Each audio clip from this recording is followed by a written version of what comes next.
Shabbat Shalom mais uma vez, eu sou o professor Mateus Andona, muito feliz porque estamos aqui neste Shabbat, na Har Tzion, desde Belo Horizonte, com você que aqui veio, para continuar o estudo da semana passada. A primeira parte vimos a semana passada e hoje veremos a segunda parte, que é o estudo de título Entendendo a Visão. Esse estudo teve origem na Parashá passada, que era o Shabbat Hazon, o Shabbat da Visão. Então agora, na Parashá Ve'et Hanan, que é conhecida no mundo judaico como o Shabbat do consolo, do conforto, Shabbat Nahamu, por causa da sua Haftará de Isaías capítulo 40, Nahamu Ami, consolai, consolai o meu povo, assim diz o Eterno. Então, continuando entendendo a visão, nós vamos estudar agora a segunda parte, que é a conclusão daqueles pontos que explicam, elucidam a visão da restauração defendida pelo ministério Ensinando de Sião. A associação Ensinando de Sião, o Instituto Ensinando de Sião tem uma visão, tem um carro-chefe, tem premissas que nós defendemos e que moldam o nosso trabalho no Brasil e no mundo, que nos dão o caminho a ser seguido. Algo que o Eterno deu aqui aos nossos líderes, a meu pai, a nós que estamos aqui juntamente com ele, a você que está aqui, você também tem essa visão. Muitas pessoas confundem e perguntam, mas esse Ensinando de Sião, tudo bem, eles são judeus, creem em Yeshua, são judeus, vivem como judeus, mas será que eles apregoam o judaísmo? Será que eles estão interessados em disseminar o judaísmo entre as nações, o judaísmo no Brasil? Converter as pessoas ao judaísmo? Fazer curso de retorno, techuvá? Não. Somos judeus, esta casa é uma casa judaica reconhecida nacionalmente e internacionalmente como tal. Temos aval, temos referências no mundo inteiro, inclusive em Israel, que atestam a nossa legitimidade, a nossa seriedade como judeus, discípulos de Yeshua. Mas a visão que Deus deu a essa casa, o ensino que tem nesta casa, ele não se restringe, ele não se baseia em apregoar judaísmo. Sim, somos judeus, a casa é uma casa judaica. Tenho muito orgulho da minha tradição, das minhas heranças.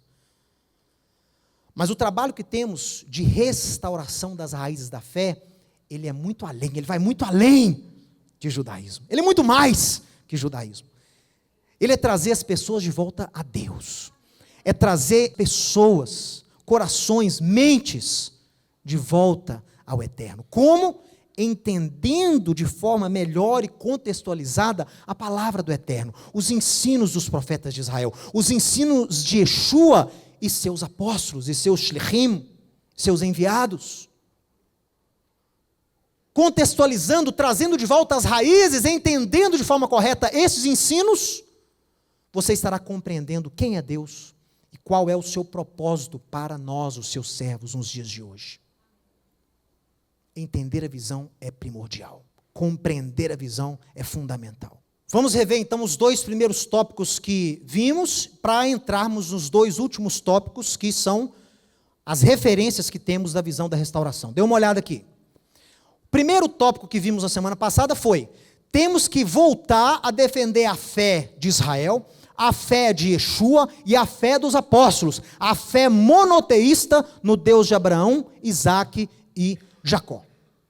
Então, se você quiser ver em detalhes o que é isso, assista a primeira parte, Entendendo a Visão da Restauração, que lá eu vou explicar em detalhes o que é isso. Por um acaso o cristianismo hoje, o judaísmo hoje não é monoteísta?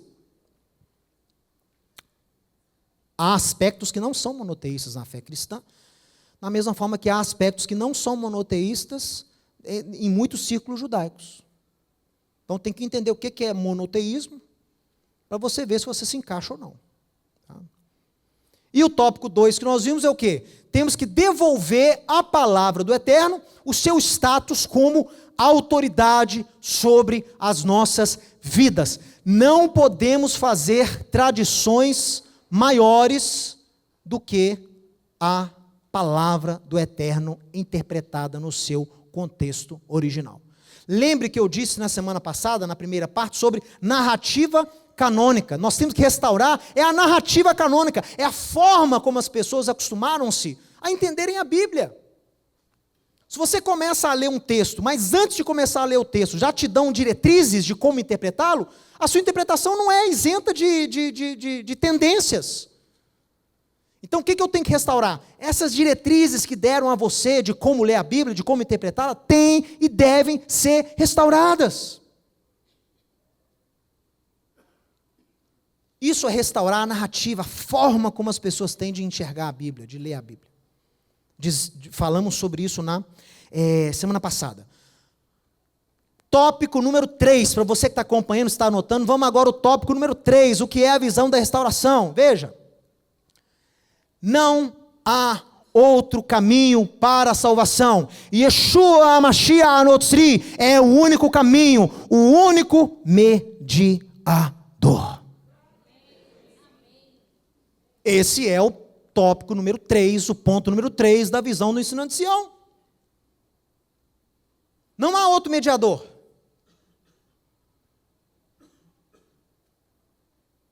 Vocês defendem dogmas cristãos. Não, quem disse isso foram os profetas. Quem disse isso foi Moisés.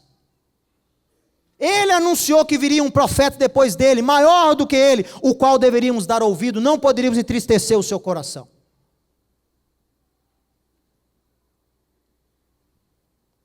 Moisés tipifica, o primeiro redentor tipifica o segundo. O primeiro redentor de Israel, Moisés, aponta para o segundo redentor, o Mashiach. O primeiro redentor, Moisés, era intermediário entre o povo e Deus. O segundo redentor vai intermediar entre a humanidade e Deus.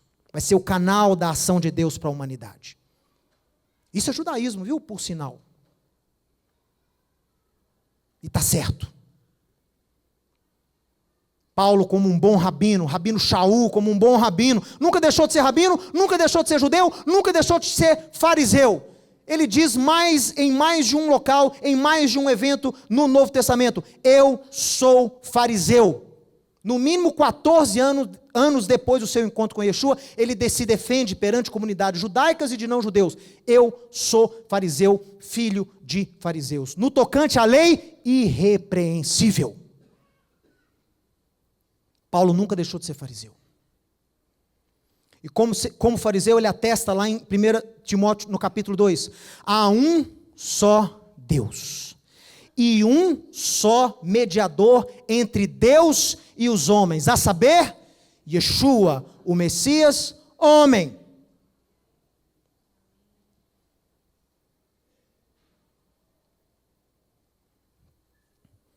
Temos que restaurar esse conceito no nosso meio. Por quê? Porque o peso da tradição ainda é muito grande. O peso dos desvios ainda é muito grande. Há um só mediador. Pessoal, não há como vermos a face do Eterno sem ser através do Mashiach. Quem disse isso foi o próprio Deus. Ele disse a Moshe, ninguém pode ver a minha face e sobreviver.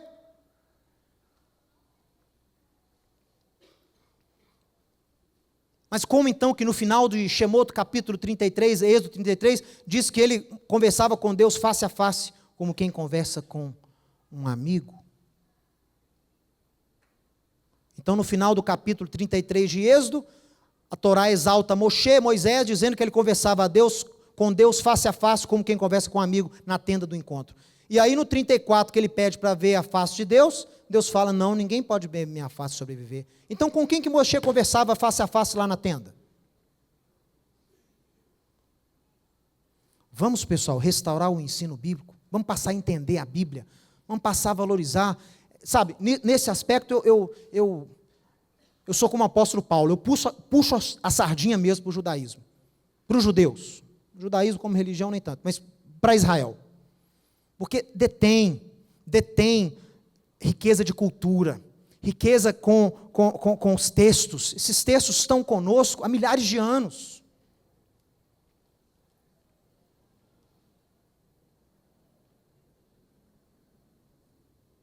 Temos um legado, temos uma tradição que pode ser útil para você, que quer aprender mais sobre Deus, sobre o seu ungido. Se fosse tão bom assim o que você está vendendo, vocês teriam aceito o Yeshua, reconhecido Yeshua quando ele veio. Você sabe por que nós não reconhecemos a Yeshua quando ele veio há 2000 anos? Sabe? Por sua causa. Você é culpado. Porque Deus fala que colocou espírito de entorpecimento nos nossos olhos e tampou os nossos ouvidos para que não ouvíssemos, para que a mensagem apregoada por Yeshua e os seus representantes pudesse sair de Israel e alcançar as nações. Foi por amor a você que nós fomos cegos. De acordo com Isaías capítulo 29, de acordo com Romanos capítulo 11. Estou falando aqui coisas judaicas. Mas essa cegueira não é definitiva, ela é temporária. Então tem que entender as coisas num contexto original, na linha do tempo de Deus. Como eu disse na semana passada, tem que entender a linha do tempo. Tem que entender que nós estamos seguindo um cronograma. E o ponto onde o Eterno vai tirar essas escamas dos nossos olhos, já está chegando. Precisamos restaurar a importância da obediência aos mandamentos de Yeshua. Quais são os mandamentos de Yeshua? Os mandamentos de Deus. Temos que restaurar a importância da obediência. No mundo judaico e no mundo cristão, a importância de obedecer-se com o coração. As pessoas acham que são salvas nos meios cristãos e pronto. Está pronto, ganhou a vida. Não, a graça do Eterno em te salvar dos seus próprios pecados, da sua maldição, é para iniciar uma nova fase na sua vida, uma fase de caminhada, uma fase dinâmica, uma fase viva de crescimento.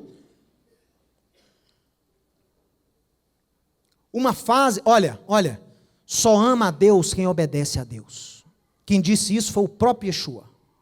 Quem me ama, guarda os meus mandamentos. Não fui eu quem disse isso. Mas no século XVI falaram outra coisa. Não interessa o que falaram no século XVI. Não interessa o que falaram no século XX, no século XIX. Meu amigo, não expressa amor genuíno quem não preocupa-se em obedecer. Você não obedece para ser salvo. Você obedece porque você é salvo. Ninguém obedece para ser salvo, por quê? Porque você está aquém. Você não pode barganhar com Deus com a sua obediência. A graça não é barganhada com obediência, mas uma vez salvo, uma vez na graça, é esperado de você o quê? Andar em obediência. Te esforçar, te esforça, esforça-te. Tem que esforçar. Não precisa esforçar. Meu amigo Yeshua falou que o caminho é o quê? Estreito. O caminho da perdição é fácil. O caminho da obediência, de servir a Deus, é estreito. É para poucos. Mais uma vez, não fui eu quem disse isso.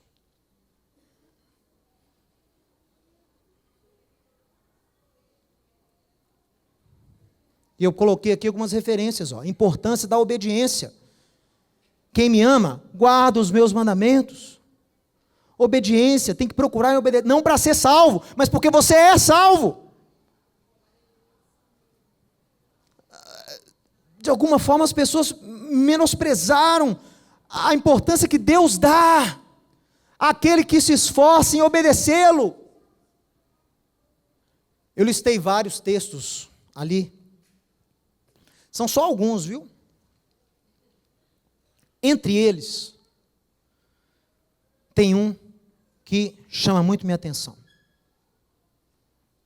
É do autor de Hebreus.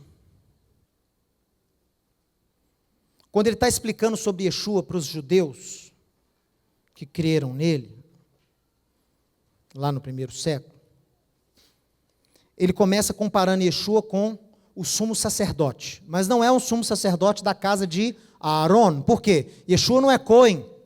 Yeshua é de Judá. Mas o sumo sacerdócio herdado por ele, vem de quem? Vem de alguém que é anterior e superior a Arão. Quem é? Melquisedeque, Melquisedeque. que era o representante de Deus na terra naquela época. Que era sacerdote quando não tinha levita, Cohen. Yeshua, segundo essa linhagem, ele é sacerdote do Deus vivo. Então, o autor compara Yeshua com esse sacerdócio de Melquisedeque. E aí ele diz o seguinte, verso 7 do capítulo 5 de Hebreus. Eu vou ler para você. Ele, Yeshua, nos dias da sua carne, nos dias da sua vida aqui em Israel, ofereceu com forte clamor e lágrimas, orações e súplicas a quem o podia livrar da morte. E tendo sido ouvido por causa da sua piedade, embora fosse filho, aprendeu a obediência pelas coisas que sofreu. Então, olhe para mim. Até Yeshua se preocupava em obedecer a Deus. E o autor de Hebreus, se esse homem escreveu inspirado por Deus, Yeshua aprendeu aspectos de obediência através do sofrimento que teve. Sem sofrimento não há aprendizado. Serve para qualquer um. Infelizmente, né, pessoal? Se não sofreu um pouquinho, não aprende, não. Mas o verso não termina aí. Olha aqui. E, tendo sido aperfeiçoado... Opa, Yeshua foi aperfeiçoado? É. Então, quem você acha que você acha que você não precisa ser aperfeiçoado? Estou salvo, estou no céu, aleluia, glória a Deus. Até o Filho de Deus teve que aprender a obedecer por coisas que sofreu. Até o Filho de Deus foi aprimorado através da obediência. Quanto mais você e eu. Mas também não termina por aí, não. E tendo sido aperfeiçoado, tornou-se autor da salvação eterna para todos os que lhe... Ah, mas não está escrito acredita, não? Creem, não? Ih, rapaz. Alguém tem que informar para o autor de Hebreus aqui que ele não está entendendo que a salvação é só pela graça.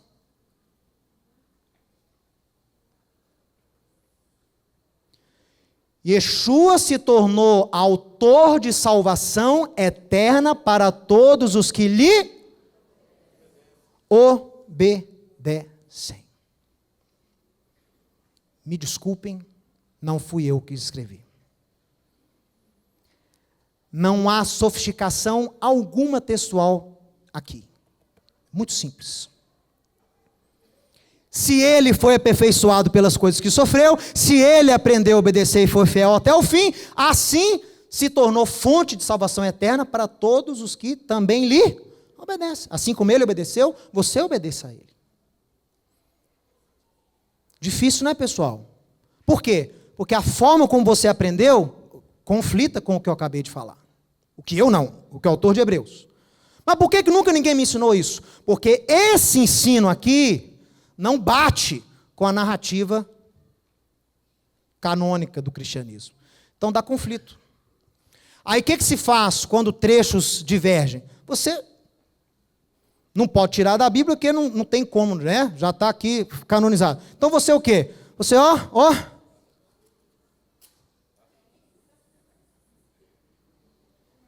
E vai se lascar do mesmo jeito, que aí ele cai no capítulo 6, e é pior. Porque ele dá uma traulitada aqui dizendo, vocês são medíocres, porque vocês ficaram estagnados na doutrina elementar do Messias. Tão obesos espirituais, tão infrutíferos, porque ficaram comendo só alimento básico. Ficaram estagnados na doutrina elementar do Messias. E bum! Outra chicotada. Será que hoje tem alguém estagnado nas doutrinas elementares de Cristo? Ele termina o capítulo 5 querendo falar de Melquisedeque. Não, porque Melquisedeque, e tal. Aí ele freia. Mas eu não posso continuar. Porque vocês estão tão acostumados a tomar leite, que se eu der um alimento desse, falando da ordem de Melquisedeque, vocês passam mal, cai duro aqui, cai no chão. Indigestão. Não consegue digerir, por quê? Não acostumou a mente a buscar a Deus nesse nível. Não se aprimorou, não cresceu. Ficou só na doutrina elementar. Doutrina elementar é boa? É, para quem começa.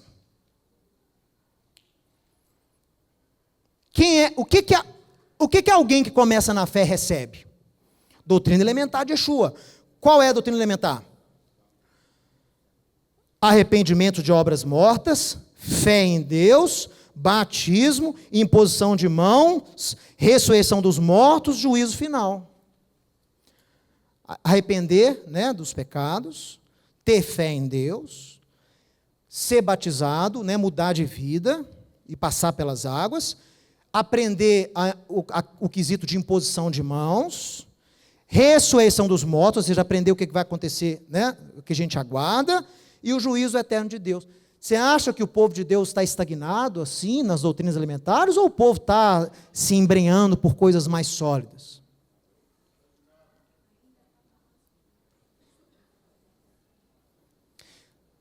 Se você começar a colocar a palavra de Deus como referencial na sua vida, você vai ter problema. O que você vai fazer com esses textos? Vai saltar?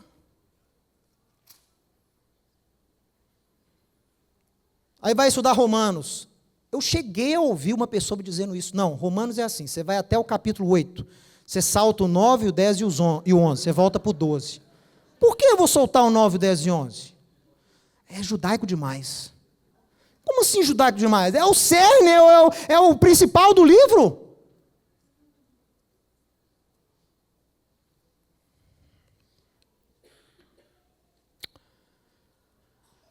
A graça que Yeshua nos dá não pode ser usada para anular a importância da obediência aos mandamentos. Não pode usar a graça para anular a importância da obediência, porque Ele mesmo requeriu obediência da nossa parte. Então tem que voltar, Ele é rei. Ele é rei. Olha, nós fomos feitura dEle, criados no Messias Yeshua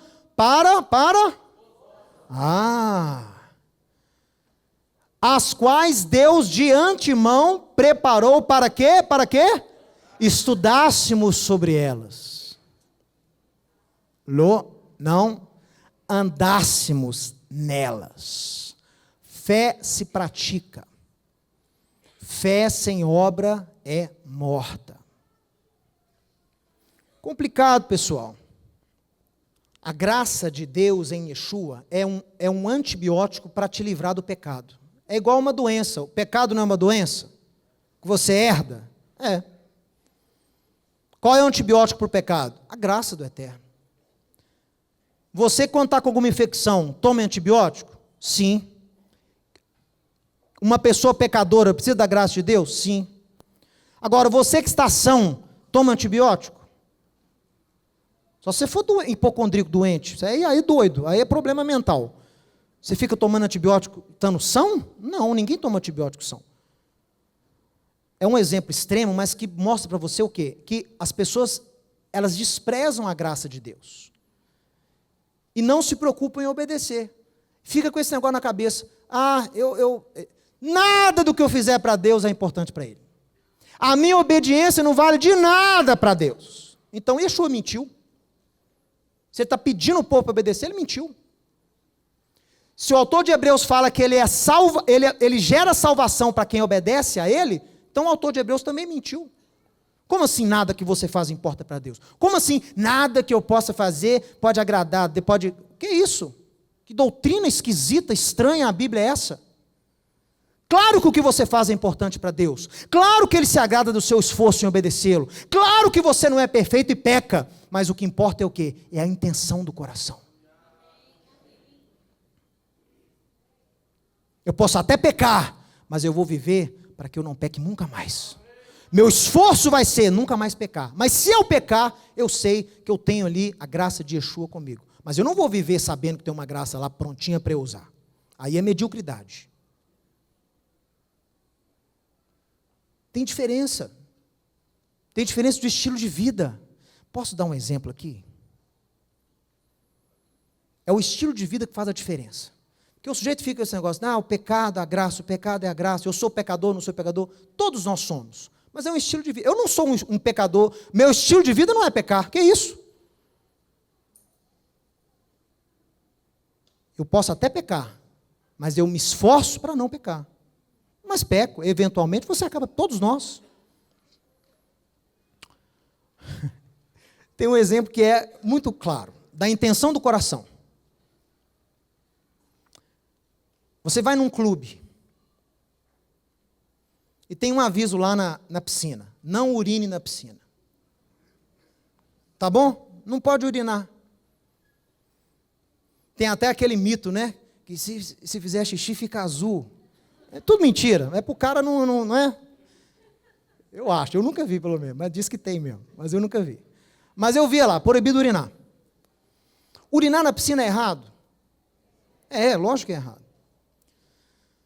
Aí teve um sujeito lá que estava apertado, estava nadando, ficou meio com preguiça de sair da piscina e ir lá no banheiro, que é do outro lado dos vestiários. O que ele fez?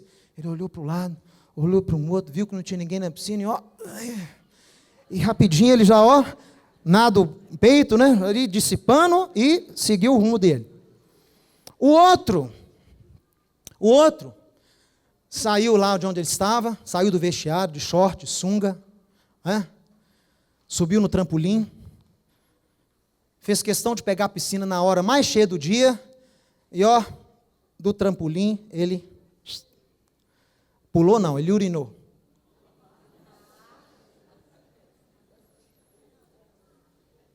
Os dois cometeram uma falta. Mas você vê a diferença na intenção do coração de um e de outro? Do estilo de vida de um e de outro? O pecado deve ser um acidente na sua vida, e não uma constante. Você não pode viver a sua vida achando que eu posso ver do jeito que eu quiser, porque a graça de Deus está aqui, eu sou salvo mesmo. Meu nome está escrito no livro da vida, não vai apagar meu nome mesmo. Engano seu, amigão. Engano seu. Yeshua jamais rejeita você, mas você pode pegar o dom da salvação e jogá-lo fora. Quem disse isso não fui eu. Oxalá tivesse sido, teria sido mais benevolente com os pecadores preguiçosos, mas não fui. Foi o próprio Yeshua que disse isso. Mas eu jamais vou ser perfeito. Deus não quer que você seja perfeito. Não busque perfeição, busque excelência. Ninguém é perfeito. Para de negócio de buscar perfeição. Busque excelência no que você faz, na fé que você exerce. Não busque ser perfeito. Busque fazer as coisas com excelência. Busque dar o melhor de você, o seu melhor. Deus está preocupado com o seu melhor.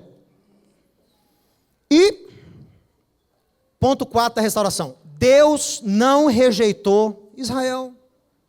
O povo do Eterno é formado por judeus e não judeus, juntos no Messias. Os gentios em Yeshua foram enxertados em Israel para serem coparticipantes da missão de Israel. Ser reino de sacerdotes e ser nação santa. É um enxerto. Temos que valorizar a posição de Israel. Você não ganhou uma identidade diferente da de Israel que você lê na Bíblia. Você foi enxertado nesse Israel que você lê na Bíblia. Você não substituiu Israel nos planos de Deus. Você foi enxertado nos planos que Deus deu a Israel na Bíblia. O futuro de Israel é o seu futuro. O futuro dos judeus é o seu futuro. Por isso que esse posicionamento da igreja de tratar Israel como uma entidade separada. Não, judeus lá e a igreja aqui. Meu amigo, você foi enxertado neles, em Yeshua. O Deus deles é o seu Deus, os profetas deles são os seus profetas, a Bíblia deles é a sua Bíblia, o Messias deles é o seu Messias, a fé deles é a sua fé. Mas eles se rebelaram contra Deus, e você nunca se rebelou, não? Você é exemplo, de fé.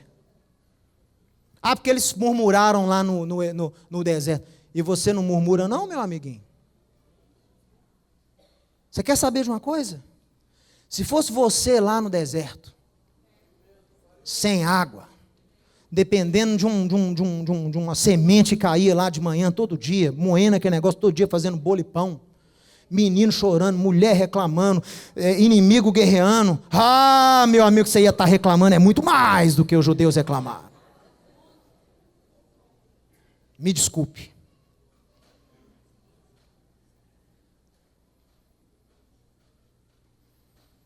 Porque eles foram rebeldes, caíram em idolatria lá em Baal-Peor, com as moabitas sedutoras. E você, não vou nem falar não. Eu acho que melhor não falar. O Shabat de hoje, visão da restauração. Quarto ponto, não pode desprezar Israel. São israelitas. Vamos ler alguns textos aqui. Eu citei algumas referências aqui, Isaías 14, luz para as nações, você também com Israel, você é luz junto com Israel, não é no lugar de, é junto a, você também é reino de sacerdotes. Deus não rejeitou o seu povo, a quem de antemão escolheu, viu? Deus vai ser fiel para reenxertá-los e salvá-los em Yeshua, é promessa. Israel será salvo pelo direito, declara Isaías.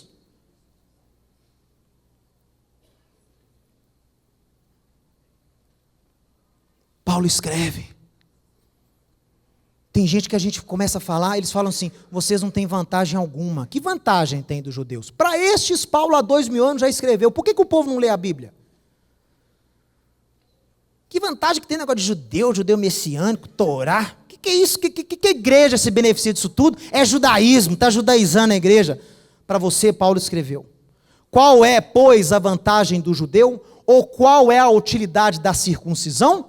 Muita, sobre todos os aspectos, porque aos judeus foram confiados os oráculos, a palavra, a vontade de Deus.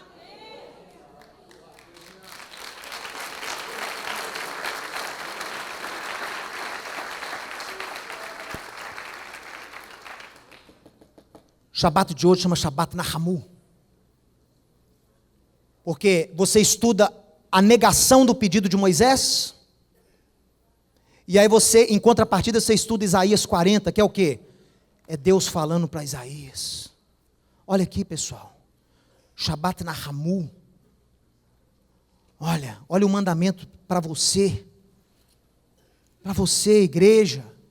Para você, não judeu, que foi enxertado no povo de Deus, junto com Sião, junto com os judeus. Olha, o Isaías 41, verso 1. Nahamu, Ami. Dabru al-lev Yerushalayim, vekiru elecha. Consolai o meu povo, diz o Eterno. Falai ao coração de Jerusalém, bradai-lhe. O que o mundo está bradando hoje a Jerusalém? O que o mundo está falando hoje para Sião? Vocês não são mais o povo escolhido de Deus, não. Jerusalém, vocês não têm mais vínculo com Jerusalém. Jerusalém é dos palestinos, eles têm mais vínculo que vocês. Jerusalém tem que deixar de ser um território de judeus. A Unesco declarando aí, tirando dos judeus todo o vínculo histórico. Então hoje, o mundo, apoiado por muitos segmentos cristãos, está falando o contrário.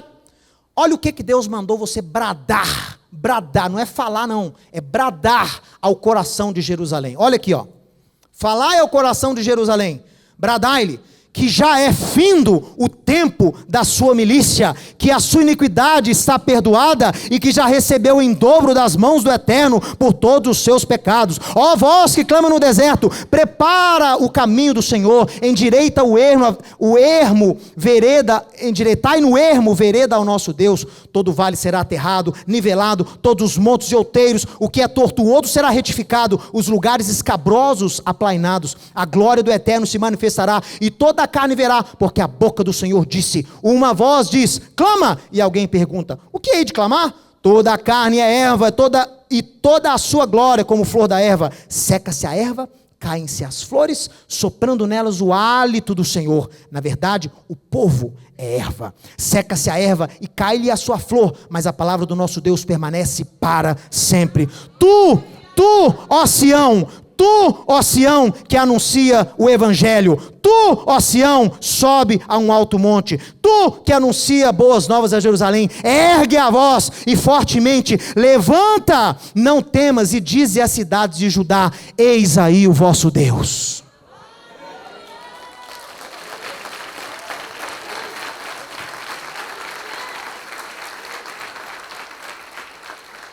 Essa é a palavra que tinha que estar no coração da igreja para Israel, para os judeus.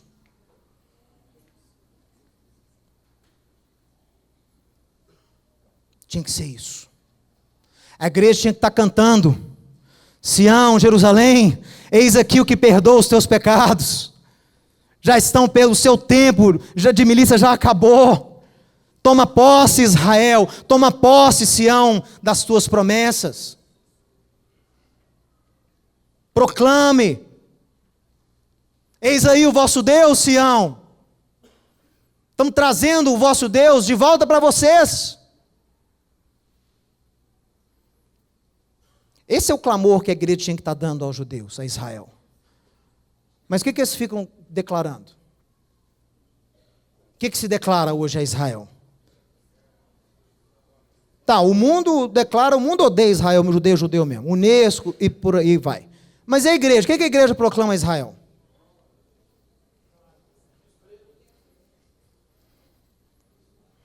Israel? Pela misericórdia do Eterno, quando Jesus voltar, eles vão ser alcançados. Mas agora, viu? São os pontos da restauração. É bom que com essas duas aulas vocês viram o que apregou esse ministério. Então eu quero que você fique de pé agora, comigo, e nós vamos ler juntos aqui textos finais de hoje, lembrando que o ensino apostólico, o ensino da Tanar, da Bíblia, ele põe Israel no lugar de primazia de Deus. Israel, o primogênito do Eterno, chamado de noiva do Eterno. O Eterno não mudou de noiva, não mudou de esposa, viu? Se a igreja se chama noiva de Deus, é porque ela faz parte do Israel de Deus, que é a noiva de Deus. Não fui eu que disse isso, foi o próprio Deus em Êxodo e depois em Jeremias capítulo 2. Israel é a noiva de Deus. Israel será remido, será redimido, com a sua ajuda, com a sua intercessão, com a sua ajuda será remido. Será noiva ataviada, como Paulo declara, noiva ataviada, sem mácula, sem ruga, povo do Eterno. Sua função é fazer ciúme em Israel, fazer ciúmes, fazer ciúmes.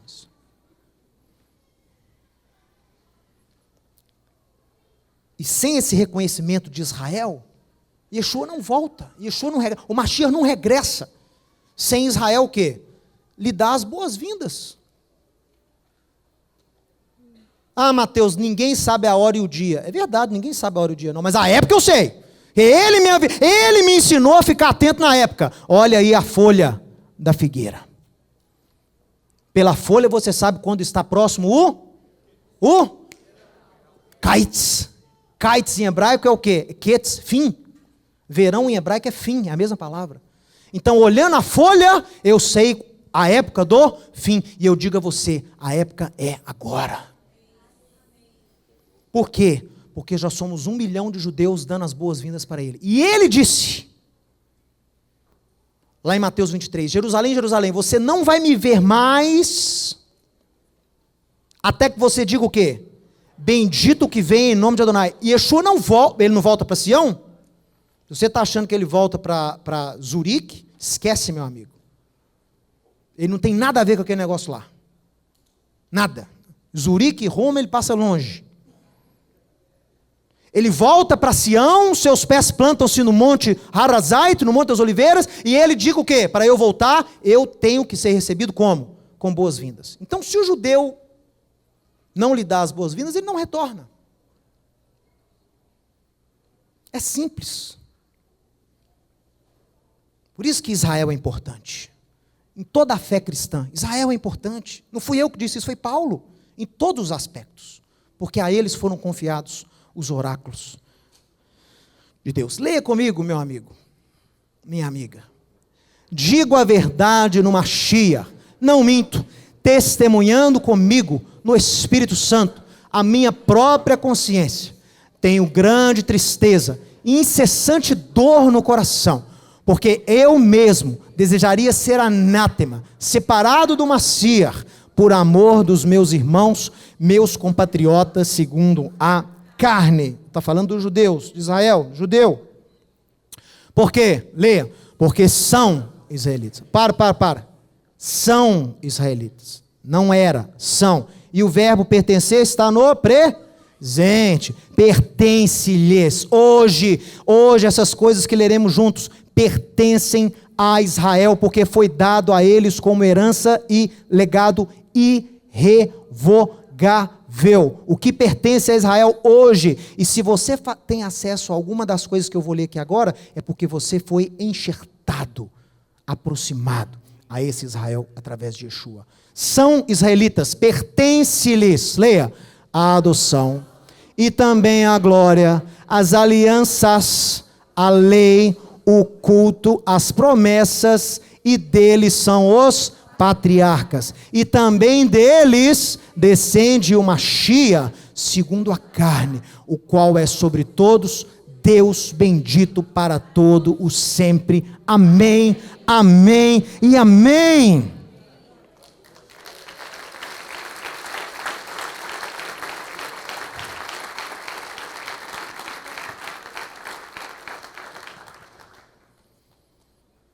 Faze-nos voltar a Ti, Senhor, e voltaremos. Renova os nossos dias, como nos dias da antiguidade. Amém. Que o Eterno te abençoe e te guarde. Que o Eterno faça resplandecer o rosto dele sobre você e tenha misericórdia de você. Que o Eterno sobre você levante o rosto e ponha em você a paz.